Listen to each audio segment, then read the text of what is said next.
Rahm's already in for birdie. This is Rory McIlroy for his at the 9th.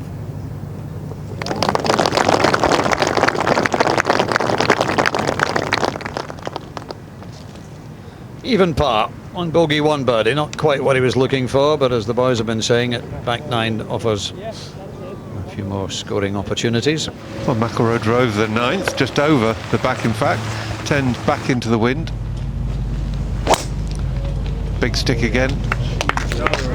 Beautiful balance. Yeah, perfect.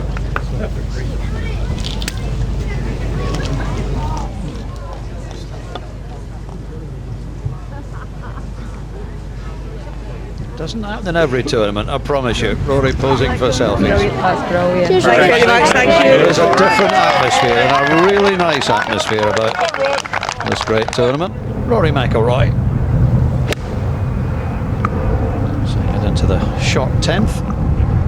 Short par 4 10th, but it's not his best. McIlroy. Outside chance for birdie on 10.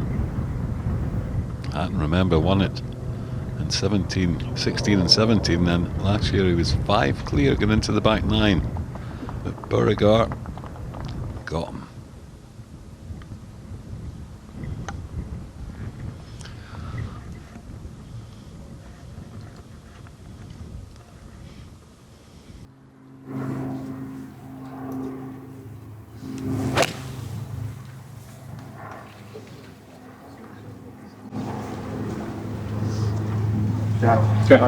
Stunning shot. This will be the last hole to play into the window.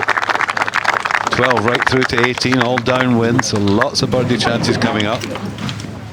McIlroy has a big break left to right. He's aiming about 3 feet left of the hole. But you just have to try and coax down there close and hope it goes in.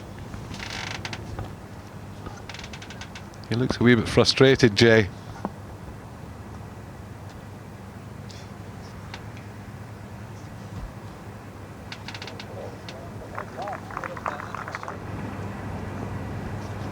McIlroy tee shot at 12, drivable par 4. They've been on this tee about 20 minutes. One bunker in the middle of the fairway. This looks like it's down the left side. Oh, it's Magnus carried everything there. Unlucky not to get a big kick there. We're looking right up on the green. Player standing there as a group in front. McIlroy long eagle attempt here has to go up a big step to where the hole's located. A huge break left to right, and then the wind's going to push it back from the right. Just never had the speed, but he'll have that left for birdie. Now Rory to get to 9 under. This would be a good 2-putt from that lower level.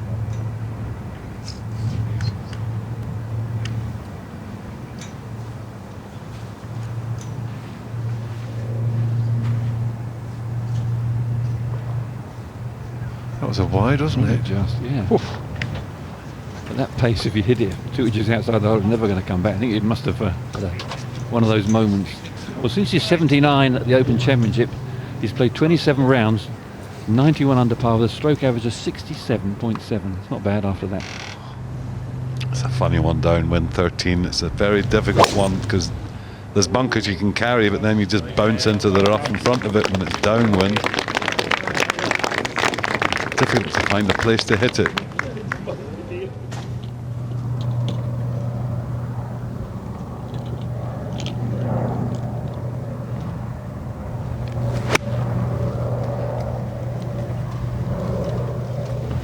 The direct line has only got 8 yards to land it in. Oh, that's a beautiful shot. Really nicely controlled. Second to the 13th. Rory McIlroy. Outside birdie chance. McIlroy. I think this looks like 13, yes. This for birdie to get to 9. Should turn a bit, but not quite that much. He has more frustrations on the green than any other player I know, Rory, and he still finishes top 10 every week. On the tee, the hole called long, 618 yards, breeze helping to the right. Oh, he's given that scalp. Thank you. Oh, if he says thank you, this is going to go miles. This is a 400 yarder if it goes down the fairway. Oh, got to sit.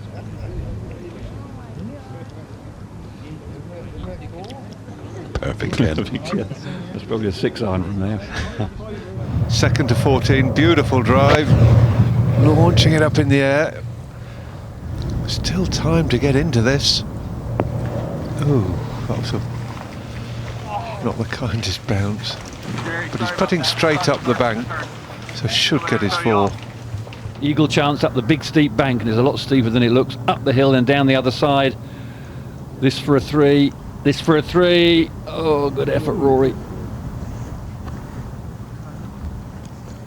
I'll do that X-Men shot slightly. Well done, Rory. Good 2-putt from the front of the green. Needs a bit of momentum. Looks a bit chilly out there. 9 under.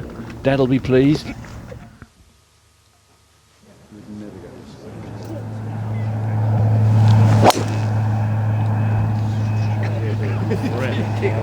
What a rip, Rory. Somebody shot that Rottweiler up.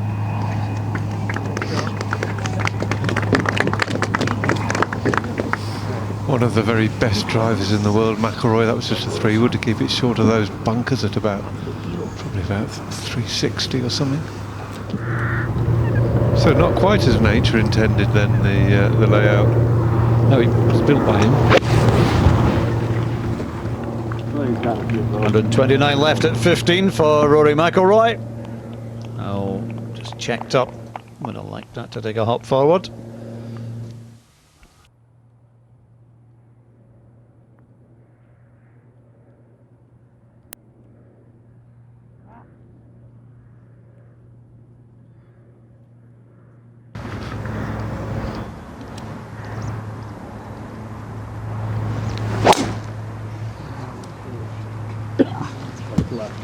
Yep. So, straight on that left green side bunker where you want to rip this walkway here. McIlroy back on 9 under. Even a birdie eagle finish would probably still leave him too much to do. To get to 10. Oh, beautiful, and moves the team up.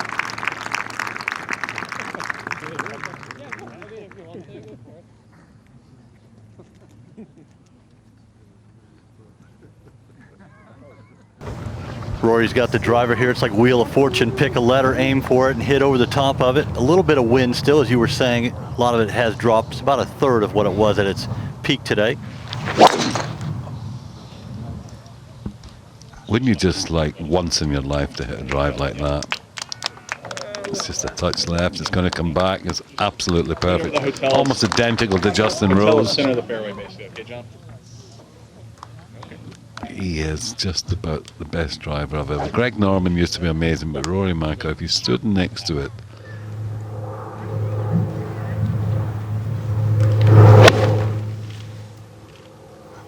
Good swing there.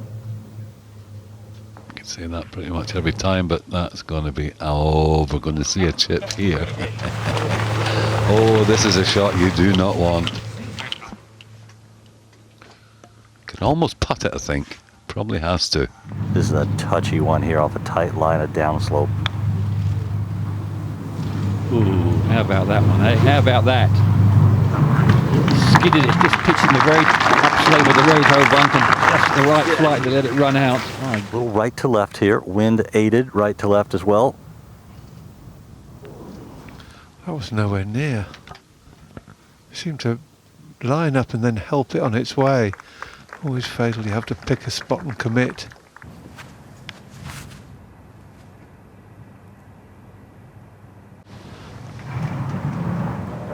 There's never been a hole in one on this hole, Mark. Is this the one? No.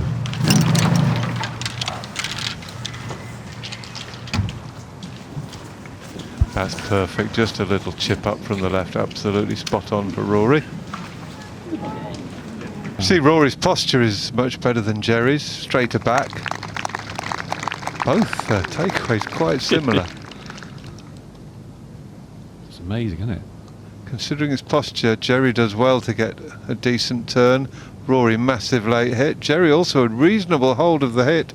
A little more dip and movement forward from the hips from Jerry. pretty slow pitch here. Easy to leave it short, but you don't want the downhiller coming back either.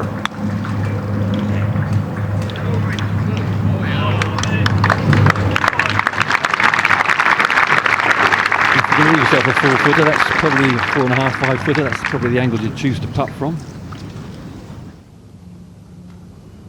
See if you can improve on it here. Well done, Rory. Well done. That helps Dad and himself. Isn't it lovely, that interview? He was more concerned about the pro-am playing with his dad than he was worried about himself. Very few players in such a wonderful event as this that do like that. What an evening, everybody, isn't it? That magnificent sun setting. You can see all the undulations of the old course, and we've had a great day. Time for half a shandy and a cheese and pickle sandwich. Rory, out for a Saturday day of golf with your dad, with John Rahm and his dad. The difference is it's St Andrews with a marquee tournament going on and $5 million on the line. How cool is that? It's very cool. I think I'm more focused right now on the 50 grand that the amateur gets if he wins. My dad's been on fire the last couple of days. He shot 69 on his own ball at Kingsbarns yesterday, and then he just made 2 net eagles on the back 9 here. So we've got ourselves right in the thick of it in the team championship. I'm not so much in it right now with the individual. I look at the leaderboard and someone's at 20 under par, so I need to get going a little bit. But it's so much fun to be out here with my dad, and obviously John and his dad Adorda as well. It's one of the great things about this tournament. Tell us about St Andrews and why it's such a magnificent course. To me, it's always the bunkers seem to be in play whatever the conditions. Is that the case? I think it is. We played the practice round here on Wednesday, and the wind was the complete opposite. It was in off the left, coming home here on the back 9, and the front 9 played easier. But the front 9 today was in off the left, and it was tough. I got it round in even par, and I did okay. I missed a few chances, but the back 9 today is where you can really make your score on. But yeah, St Andrews is it doesn't look like much from the outside, but then when you play it and then you start to play it more, you start to appreciate how good a golf course it is, and then you have to work out your angles and what side of the fairway you need to be coming in from, and it's just a wonderful place, wonderful golf course.